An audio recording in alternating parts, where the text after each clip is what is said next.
Hello दोस्तों, हमारे channel secret news India में आपका स्वागत है। दोस्तों, अभी दिल्ली इलेक्शन का प्रचार चल रहा है, जिसमें बीजेपी से गौरव भाटिया, कांग्रेस से सुप्रिया सिन्हा और आम आदमी पार्टी से कुलदीप कुमार की तीखी बहस। आइए देखते हैं।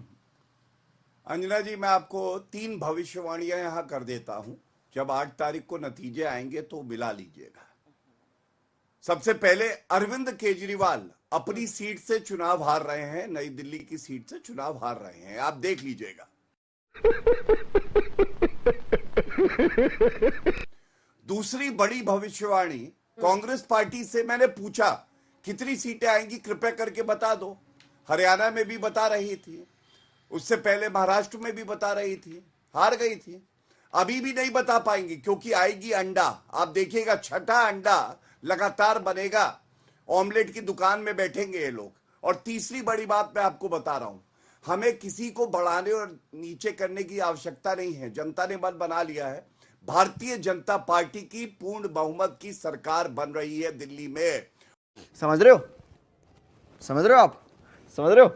और आप देखिएगा 8 तारीख को ये दोनों मिलेंगे नहीं और ये पुनः गले लग रहे होंगे, क्योंकि इनका एक ही मकसद है, सबको ठगना। आपने बिल्कुल सही बात कही। 6 महीने पहले ये लोग साथ साथ थे, तब हम लोग लिकर घोटाला उठा रहे थे, शीश महल घोटाला उठा रहे थे। तब ये कह रहे थे जो गिरफ्तारी हुई है अरविंद केजरीवाल की, मनीष सिसोदिया की, ये गिरफ्तारी गलत हुई है। और ईडी सीबीआई ये जो है सरकार के इशारे पे काम करते हैं। आज पूछा नहीं जाएगा, अरे भ्रष्टाचारियों के साथ तो आप खड़े थे, अरविंद केजरीवाल तो आप ही की गोदी में थे या आप उनकी गोदी में थे, और 7 सीटें दिल्ली में आपको हरा दी, चाहे वो पापी आप हो चाहे भ्रष्टाचारी कांग्रेस हो। क्यों? दिल्ली की जनता को पता था इनमें ईमानदारी रत्ती भर नहीं बची है, इनको पूरा निचोड़ेंगे तो भी इनके अंदर से एक बूंद ईमानदारी नहीं निकलेगी। रुक जाइए। दूसरी बात मैं आपको चेहरे पे ये बीच में ना बोले, अब बीच में ना बोले। हाँ, दूसरी बात देखिए, एक और मैं दिखा देता हूं। ये कांग्रेस पार्टी की जो दिल्ली इकाई है उसके अध्यक्ष थे अनिल चौधरी, उनका बयान है सीएम केजरीवाल की गिरफ्तारी अच्छी है। जब ये अच्छी थी और गिरफ्तार होने के बाद जब चुनाव आए तो एक साथ हो गए, तो गिरफ्तारी खराब हुई है अच्छी। मतलब भ्रष्टाचार से भी ये समझौता कर सकते हैं सत्ता में आने के लिए।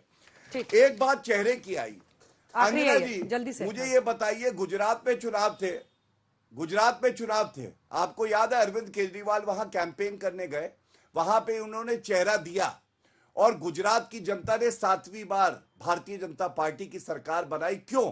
क्योंकि हमारी ईमानदारी पे उन्हें विश्वास है। और चेहरा देने से कुछ नहीं होता है। आतिशी मार्लेना एक महिला है, आज वो मुख्यमंत्री है। क्या ये दुर्भाग्यपूर्ण नहीं है? केजरीवाल जो कि आज एक आरोपी है, कहते हैं कि ये आतिशी मार्लेना ये केवल टेम्पररी सीएम है, चेहरा तो मैं हूं। मैं समझता हूं महिलाओं का इससे बड़ा अपमान क्या हो सकता है। मैं इस पर जवाब उनसे लूंगी, लेकिन इससे पहले कि सुप्रिया जी आप उनके तमाम आरोपों का जवाब दो, एक बार सीएसडीएस का वोटिंग पैटर्न दरअसल आपको दिखाना चाहते हैं, क्योंकि देखिए ये आरोप प्रत्यारोप तो आप लगभग रोज ही सुनते हैं, हर पार्टी एक दूसरे पर इस तरह से हमलावर रहती है। दिल्ली का जो वोटिंग पैटर्न है उसमें सीएसडीएस, लोकनीति सीएसडीएस ने 4 हिस्सों में लोगों को बांटा है, जिसमें गरीब है, निचला तबका है लोअर, और फिर मिडिल क्लास मध्यम तबका है, और फिर अमीर है, रिच है। तो सबसे पहले 2015 के मुकाबले अगर आप 2020 के विधानसभा चुनाव को देखते हैं तो बीजेपी को 12% का गरीब तबके में गेन हुआ था। तू समझा? हाँ। नहीं, तू समझा नहीं। मध्यम वर्ग हटा दीजिए, गरीब वाला दिखाइए पहले। ये देखिए, और वहीं आम आदमी पार्टी को 5% का नुकसान हुआ, जिसके बाद वो 61 पर पहुंचे, इससे पहले 66 पर थे। और फिर इधर कांग्रेस पार्टी 4 पर। अब आप निचला तबका देखिए, जिसमें 31 है, 2% का गेन हुआ बीजेपी को, 6% का गेन आम आदमी पार्टी को हुआ, वो 63 पर पहुंचे। इसको स्टे नहीं दे पा रहे हैं क्या हम लोग? ये निम्न वर्ग का देखिए 63 पर पहुंचे और 4 पर कांग्रेस पार्टी। अगला दिखा दीजिए मध्यम तबका, जहां पर भारतीय जनता पार्टी को सिर्फ 4% का गेन हुआ, 2% का गेन आम आदमी पार्टी को 15 के मुकाबले, और 7% का नुकसान कांग्रेस पार्टी को हुआ। अब अमीर तबका देखिए, जिसमें 58% बीजेपी को देता है, 47% आम आदमी पार्टी को और 4 सिर्फ कांग्रेस पार्टी को। क्या यही वजह है कि झुग्गियों के इर्द गिर्द आप इतना शोर देख रहे हो ना? 5 साल में कोई भी क्या वाकई हर झुग्गी वाले को एक फ्लैट दे सकता है, मकान दे सकता है? या फिर क्या ये डरा देना कि सारी झुग्गियां खत्म कर दी जाएंगी बिना लोगों को फिर से स्थापना, मतलब घर देने के, रीसेटलमेंट का कोई प्लान के बिना? ये तमाम आरोप आप इस तरह के हवा हवाई इसीलिए सुनते हैं क्योंकि ये बहुत बड़ा तबका है जिसकी वजह से जीत प्रभावशाली हो सकती है। सुप्रिया जी आप जवाब दे दीजिए, उसके बाद मैं कुलदीप कुमार के पास जाऊंगी। सुप्रिया जी जवाब दीजिए। सवाल है कि भ्रष्टाचार के मुद्दे पर कॉम्प्रोमाइज हुआ ना? 6 महीने पहले भी ये वाला घर जिसको आरोप लगाती है बीजेपी, शीश महल है जो केजरीवाल जी के बंगला है, ये शराब घोटाला जिसके आप ही के पार्टी के नेता कहते हैं कि हमने उजागर किया, पर बीच में आपने समझौता कर लिया, तो भ्रष्टाचार से समझौता किया।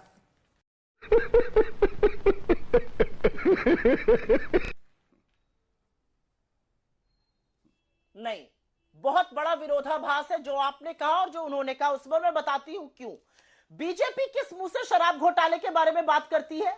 आपके 7 सांसद थे, 8 विधायक थे, तमाम काउंसलर थे, सब कुंभकर्ण की नींद चादर तानकर सो रहे थे जब शराब घोटाला हो रहा था। वो तो भला हो कांग्रेस पार्टी के नेताओं का कि हम इसमें ओरिजिनल याचिका करता थे और हम वहां पर गए, और अगर ओरिजिनल न्याय संगत, कानून संगत जांच होती तो हम बिल्कुल इसकी जांच पे आज भी पक्षधर हैं।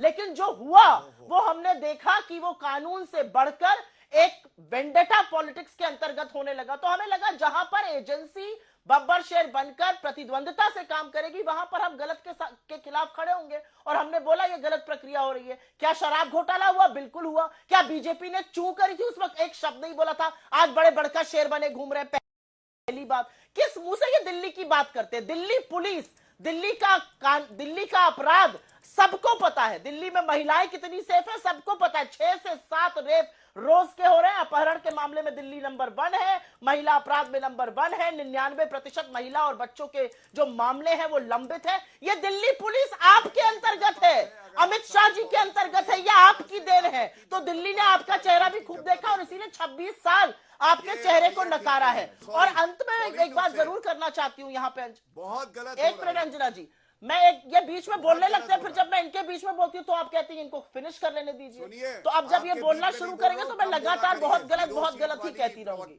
मैं सिर्फ ये कहना चाहती हूँ, मैं आपके बीच में नहीं बोली थी, थोड़ा चुप रहिए। सुनिए, 26 साल तक से दिल्ली आपका चेहरा नहीं देखना चाहती है। विरोधाभास, सुप्रिया जी कौन सी बात में सबकी आवाज नीचे कर दीजिए, टॉपिक पे रहते हैं। सुप्रिया जी, विरोधाभास इस बात में है कि आप कह रही हैं शराब घोटाला हुआ था, उसी घोटाले में अरविंद केजरीवाल जेल जाते हैं तो उनकी पत्नी सुनीता केजरीवाल के साथ सोनिया गांधी मंच शेयर करती हैं।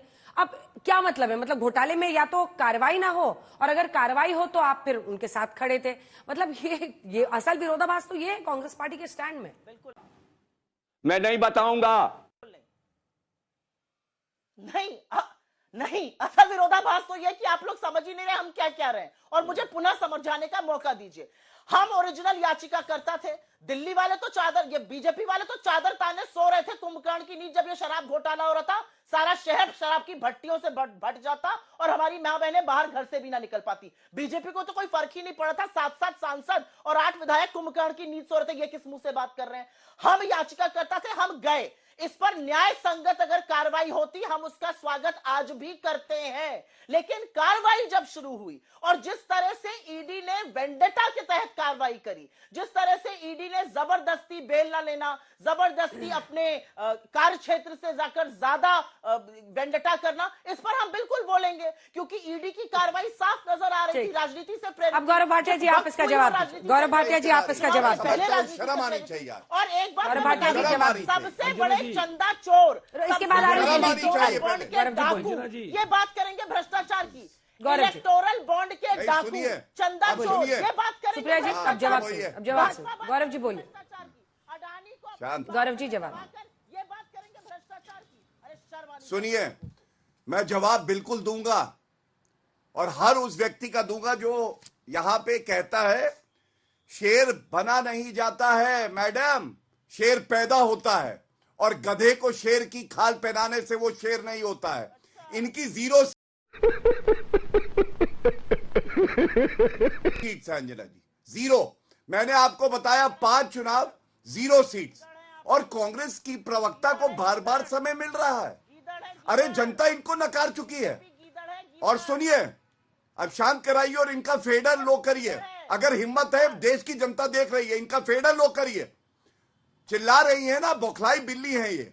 और सुनिए जो बात मैं कहने जा रहा गौरव जी आपसे कह रही हूँ, शराब घोटाले पे, गौरव जी मैं आपसे कह रही हूँ, मर्यादित भाषा का इस्तेमाल कीजिए, और हिम्मत है तो वोट फेडर कम कीजिए, इस तरह से मत बोलिए। ये मर्यादित भाषा नहीं है। मैं I am raising an objection, please do not talk like this to me. मैं आपसे साफ कह रही हूं कि आप अपनी बात कहिए, उनकी आवाज नीचे कर दी गई है, आप अपनी बात कहिए और हमें मत ललकारिए कि हिम्मत है तो फेडर डाउन कीजिए। वो देश की दूसरी सबसे बड़ी पार्टी है, लीडर ऑपोजिशन है राहुल गांधी देश की संसद में। ये मैं तय करूंगी कि किसको कितना समय देना है। अब आप अपनी बात बोलिए और मैं आपसे निवेदन करूंगी टॉपिक पे रहिए। गौरव भाटिया जी। सुनिए, बिल्कुल टॉपिक पे ही जवाब दूंगा, लेकिन ये मेरा कर्तव्य है, जो हर दर्शक देख रहा है वो भी पूछ रहा है। आप उनको सारा समय दे दीजिए, मैं तब भी कुछ नहीं कर सकता, अपनी आपत्ति जरूर दर्ज कर सकता हूं।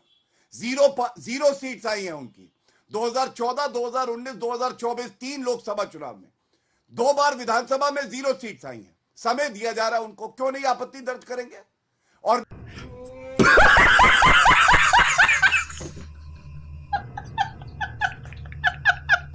मैं आपको तथ्य बताता हूं, लिकर घोटाले में सुप्रीम कोर्ट ने क्या इनके खिलाफ जो चार्जशीट फाइल हुई वो क्वॉश करी? नहीं करी। दूसरी बात, बाकी लोगों की तो छोड़ दीजिए, ये जो प्रवक्ता यहां बैठी हैं, ये स्वयं जब इनसे सवाल पूछा गया कि आप शराब घोटाले में कहां खड़ी हैं, ये बता नहीं पाई थी कि शराब घोटाले में ये अरविंद केजरीवाल के साथ है या उसका विरोध कर रही हैं। तीसरी बात, आज ये पूछा जाएगा पूर्वांचलियों का, ये लोग अपमान करते हैं आप वाले, तो ये पूछा जाएगा अरविंद केजरीवाल क्या आप दिल्ली में पैदा हुए? क्या आप स्वयं पूर्वांचली हो? दिल्ली किसी के बाप की नहीं है, दिल्ली हर उस नागरिक की है जो ईमानदारी से यहां आता है, मेहनत करके अपनी रोजी रोटी अर्जित करता है। और जब इस तरह का बयान दिया जाता है जो मेरे हाथ में है, ये देखिए अरविंद केजरीवाल ने क्या कहा, 500 रुपए का टिकट कटवाते हैं, दिल्ली आते हैं और 5 लाख का ट्रीटमेंट करवाते हैं। कोविड की महामारी में ये लोग दवाई नहीं दे सके, चिकित्सा नहीं करवा पाए, और कहने लगे यूपी बिहार के लोग आते हैं। आज इनको उनके वोट याद आते हैं और उसके बाद भी उनको फर्जी वोटर बुलाते हो। क्या ये अपमान नहीं है लोकतंत्र का? एक ईमानदार व्यक्ति यहां पे आके क्यों नहीं वोट डाल सकता है?